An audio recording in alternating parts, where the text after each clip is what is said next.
And like I said, we started discussing the characteristics of human language in the last lecture, and we talked about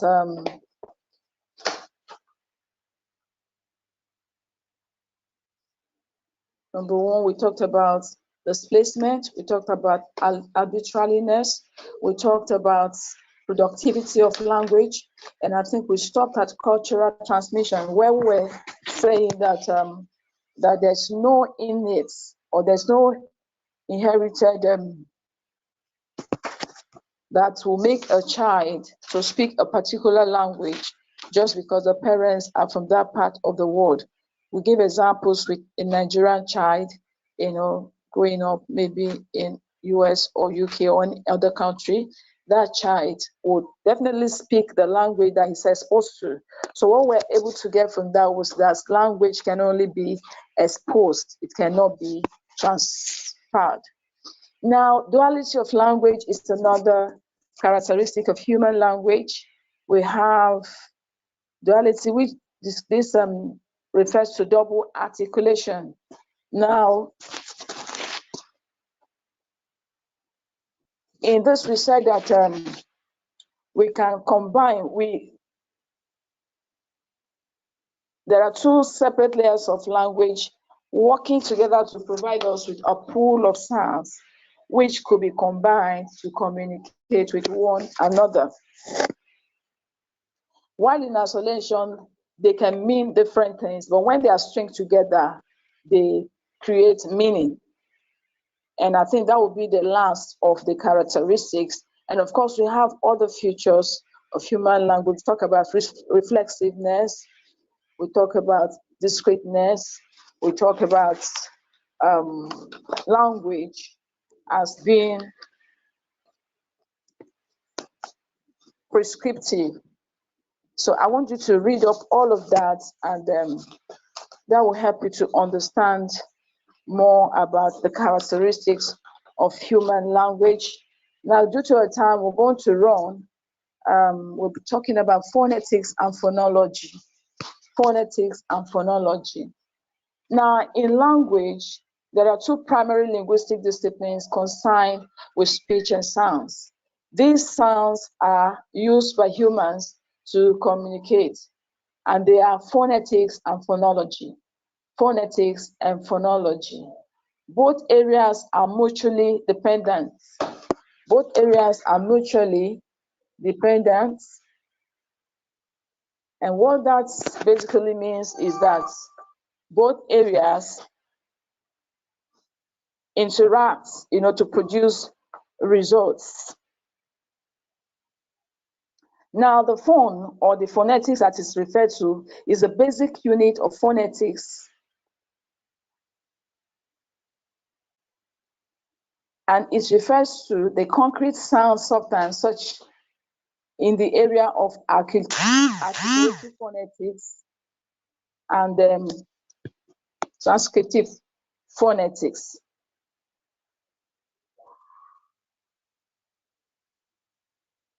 Now, in the area of articulatory phonetics, this substance is described on the basis of the articulatory properties. I'll take that again. In the area of articulatory phonetics, this substance is described on the basis of the articulatory properties. This refers to the human vocal tract, or the speech organs. Now, I will try and do this next week because we have this issue again. I couldn't use my laptop, but then I know you already have the handouts. You will see a diagram of the human human organs of speech. That is the articulatory properties. The organs of speech are the articulatory properties. We have the teeth, the lips, the lower jaws, the thyroid glands, the nose or the nasal cavity. We have the tongue, we have the epiglottis, we have the lens, and all of that. These are the articulatory properties in linguistics. Now, phones, as it is called, or phonetics, are represented by placing brackets around the transcription. I think we'll try to do this again next week. Like the transcription, like in dense, you have two brackets and you have the transcribed word in between the brackets. So we have dense for British and dense for American English. Now, the usefulness of a transcription system or a phonetic alphabet is particularly plosive in a language such as English, where pronunciation and spelling often diverge substantially. What that means is that the way you pronounce, the way the English words are pronounced are not the way they are written or the way they are transcribed. For instance, I'll give an example of see and see. See as in see with your eyes and see as the blue sea. And also want to look at the spelling of through and though, through and though. When these are transcribed, you discover that the transcription does not tally with the pronunciation. That is what we're trying to explain here. Now, there are various transcription models we have, such as the IPA, that's the International Phonetic Alphabet. Now, this is meant for the transcription of English. And of course, there are several others. They all have slight, differences, slight designs or orthography. But then the basic thing is that all of them, most of them, if not all of them, follow the original model of the phonetician Daniel Jones. Daniel Jones is one of the renowned English phoneticians. So most other upcoming ones copy his designs. Now, when you talk about sounds in the English language, there are two basic sounds in the English language. We talk about the consonant sounds and the vowel sounds. I'll take that again. Traditionally, the English language is classified into two categories. We have the consonant sounds and the vowel sounds. Now, consonants are sounds that are produced with a major obstruction in the mouth cavity. For an example, in the case of there's a direct contact between the tip of the tongue, which is the active articulator, and the alveolar ridge, which is a passive articulator, so that the airflow coming from the lungs can leave the mouth cavity only when the obstruction is removed. Now, this would have been better illustrated, if we were sharing the screen. But what that means is that the organs of speech are also give that as an assignment. Please, when you get back to your studies, you try and get the photograph of the organs of speech. They are in our handouts, the handouts that have been sent to you, or you could also go to the internet and Google the organs of speech. And that's where you'll be able to understand what we are talking about here. The active articulator and the passive articulator are involved in the pronunciation of the consonant. There is a direct contact between the tip of the tongue and, of course, the alveolar ridge, which is inside the mouth, so that the airflow coming from the lungs can leave the mouth cavity only when the obstruction is removed. And that's it. Now, talking about vowel sounds. Vowels are sounds that are produced without without such obstruction. Okay, vowels are produced without obstruction. For example, in the case of E, there's a gap within the mouth that is determined by the position of the tongue, and the airflow can easily escape relatively free. E is the consonant sound, and it comes with a restriction. And that's why most consonant sounds are said to be voiceless. Voiceless, because in the case of while vowels are said to be voiced, E, E. Another difference between consonants and vowels is that vowels are generally voiced, like I've said. Vowels are voiced. The vocal cords are set vibrating by the outgoing airflow. Consonants, by contrast, can be voiced or voiceless. Consonants could be voiced or voiceless. Now, in the case of consonants, the vocal cords are either far apart and do not vibrate. It's said that the vocal cords are far apart and they do not vibrate, as in fan, fan, fan. That's the fan that blows air. In contrast with van, van, van, the van that conveys your goods. So in both cases, you see that in fan, the cords are either far apart and they do not vibrate, but in van, the cords are relatively close and they vibrate. Now we'll move on to the classification of sounds, classification of consonants. I want you to note this, that we said vowel sounds are voiced. Vowel sounds are voiced, while consonant sounds are voiceless, and it could also be voiced. Now, classification of consonant sounds. Factors relevant for the classification of consonant sounds include the manner of articulation, the place of articulation, and voicing. The manner of articulation, the place of articulation, and voicing.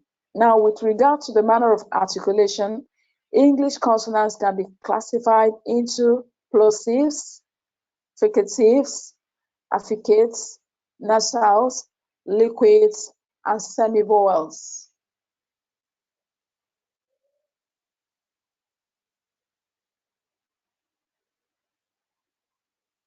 English consonants can be classified into plosives, fricatives, affricates, nasals, liquids, and semivowels.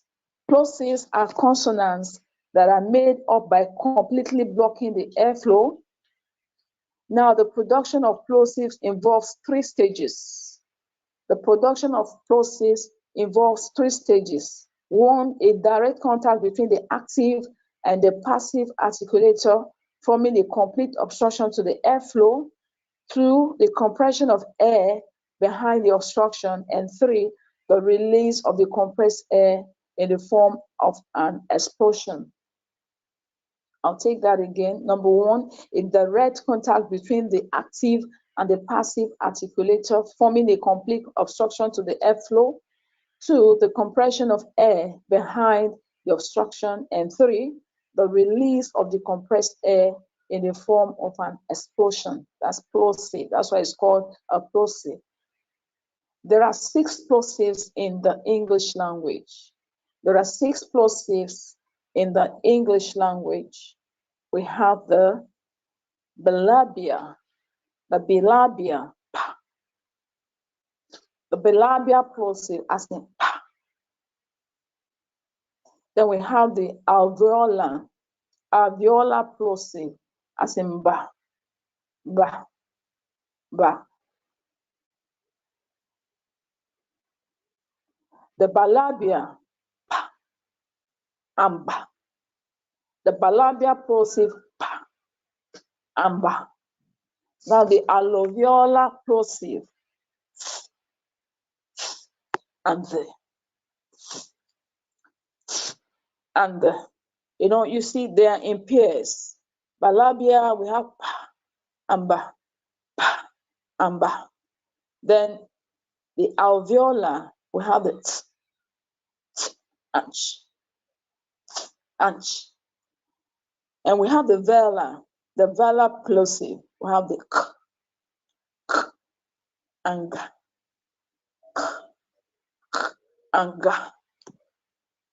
Now, bilabial plosives, the P and the B, are produced with both lips pressed together. Maybe you try that. P, B, P, B. You notice that both lips are pressed together and then there is a release of air. The active articulator in this case is the lower lip, while the passive articulator is the upper lip. So on your own, please should try producing the sound so that you could really understand what we meant by the passive. Of course, passive is the one that is not so active, while the active is the one that bears the major, the major burden of producing that sound. So in this case, we said the active articulator is the lower lip, while the passive articulator is the upper lip. Now the soft palate is raised and the air coming into the mouth stops for some time and then breaks the obstruction with a slight explosion. In the case of ba, ba, the vocal cords are vibrating. Ba, ba. Now let me try to explain this here. You will need to, I'll suggest that you try and Google some of the sites, for the pronunciation of English language, where you possibly will be shown some of those things in a chart. That is the way you actually understand when we talk about vibration of the vocal cords.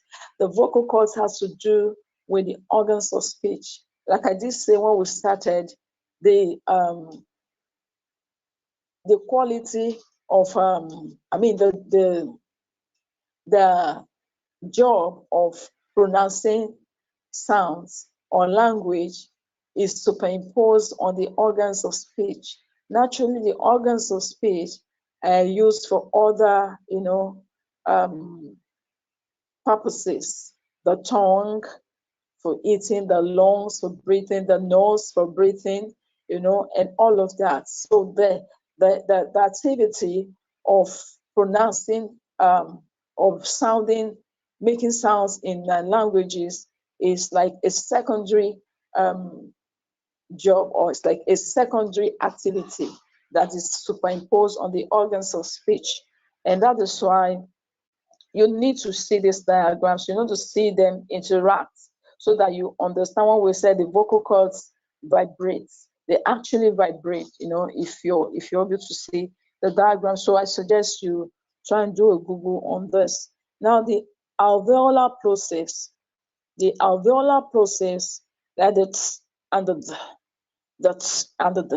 are produced with the tip of the tongue firmly pressed against the middle part of the alveolar ridge. Now, the alveolar ridge is inside the mouth, like the upper palate.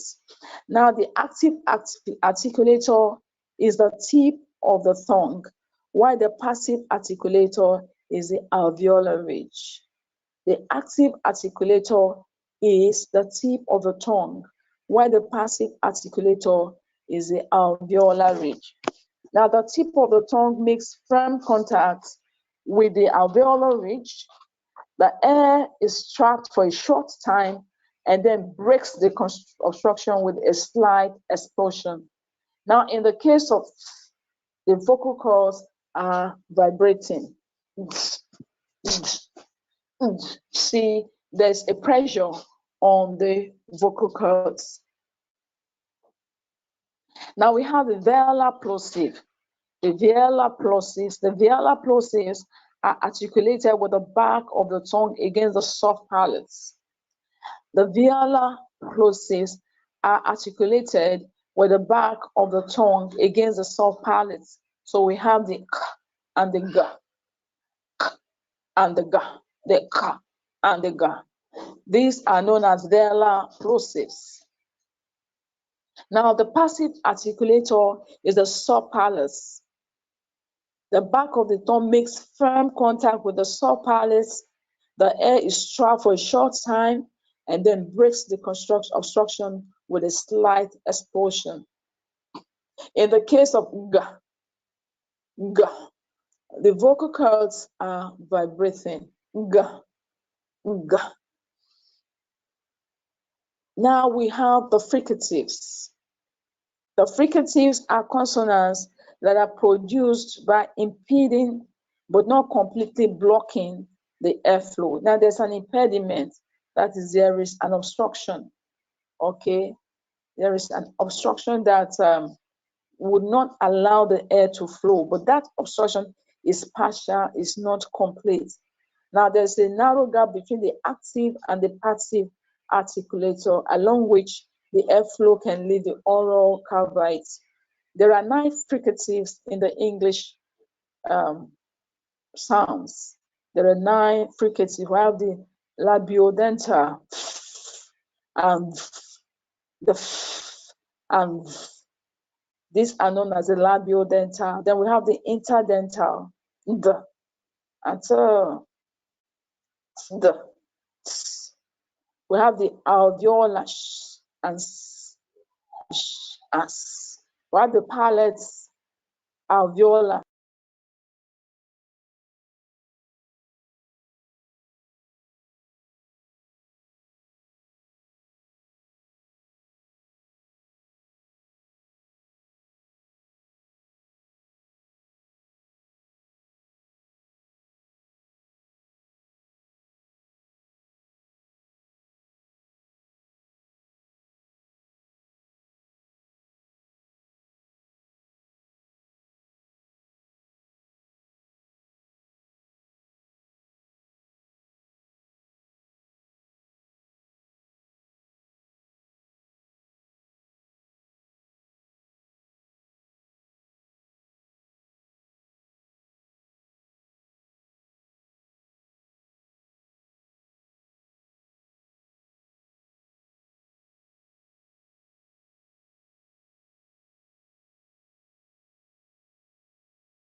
Hello, students. That will be the end of today's lecture. Thank you.